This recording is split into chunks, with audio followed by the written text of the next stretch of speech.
తెలంగాణ విద్యార్థుల కోసం ప్రవేశపెట్టిన పాస్ట్ పథకాన్ని ప్రభుత్వం అమలుపరిచి వెంటనే స్కాలర్షిప్లు పంపిణీ చేయాలని కోరుతూ ఏబీపీ ఆధ్వర్యంలో మంగళవారం వివిధ కళాశాలల నుండి విద్యార్థులు ర్యాలీ నిర్వహించారు.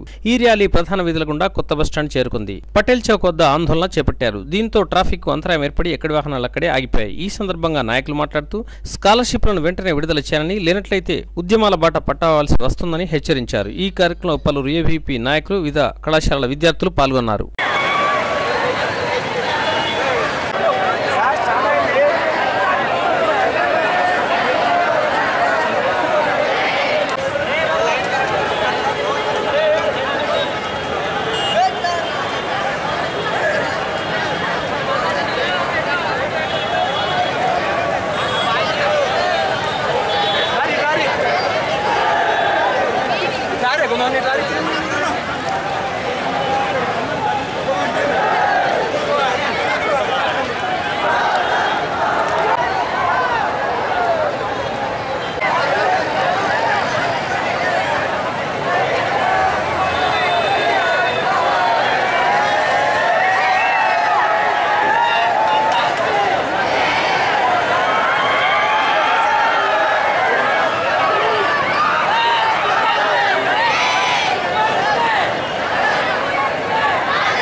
అఖిల భారతీయ విద్యార్థి పరిషత్ జగిత్యాల శాఖ రాష్ట్ర స్థాయి పిలుపు మేరకు ధర్నా చేయడం జరిగింది. ఎందుకంటే ఈరోజు ఎంతోమంది పేద విద్యార్థులు స్కాలర్షిప్ల పైన ఆధారపడి చదువుకోవడం జరుగుతుంది. అలాంటి స్కాలర్షిప్లను 2010 నుంచి 14 వరకు ఆపే బకాయిలుగా ఉంచడం జరిగింది.